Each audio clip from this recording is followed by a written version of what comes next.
would you define a safe or protective space as it relates to implementation support? And what are ways that an implementation support practitioner can create a safe or protected space for difficult conversations? Sure. So I've been thinking about this topic a lot the last couple of years as I think about the relational work of implementation, but really specifically how we create a culture of safety to do implementation work and what the role very specifically is of psychological safety in implementation work.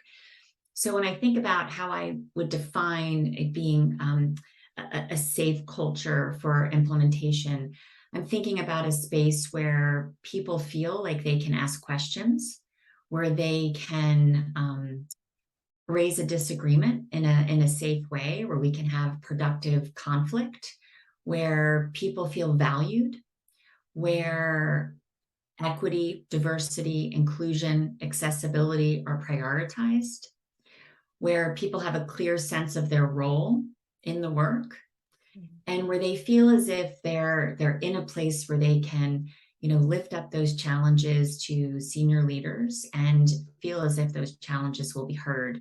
And it's so interesting to me when I think about implementation work that we measure so many things as part of those early phases of implementation. So we might be interested in assessing feasibility or readiness or motivation, but we're really typically not consistently measuring how safe people feel. And I think about that so much because there's so many aspects of implementation work that can make people feel unsafe because they're asked to do something new. Oftentimes they're told that this is what it's going to look like.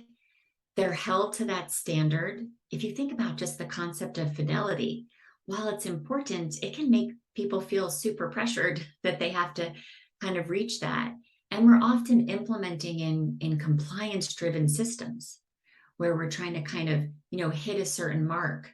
And so there's so many aspects of our implementation work that could be really, challenging for folks. It can make them feel less safe. And then I just think about how many systems we work in that probably don't have strong safety cultures just because of the nature of what they do and the pressure they're under to meet timelines to work in that compliance-driven space.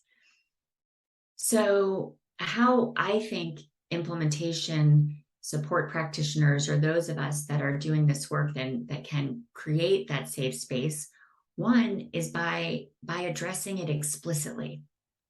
I think it is so important in our work to talk about it, to say, this can feel unsafe. People can feel like they can't speak up. But we really want to understand what potential challenges might lie ahead, where folks might not particularly agree with the implementation strategy or strategies being used.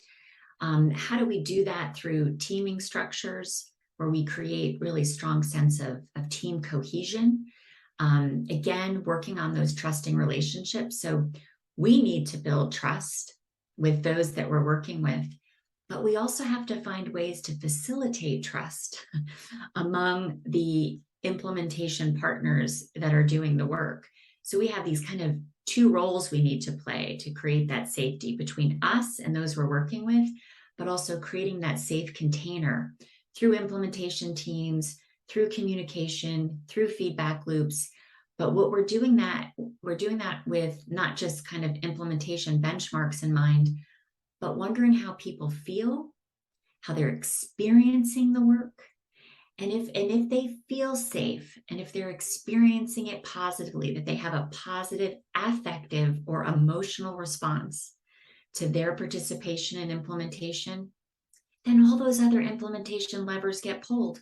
Motivation, commitment, capability, all of those things that we want to pull in terms of supporting behavior change, they are a result of people feeling safe.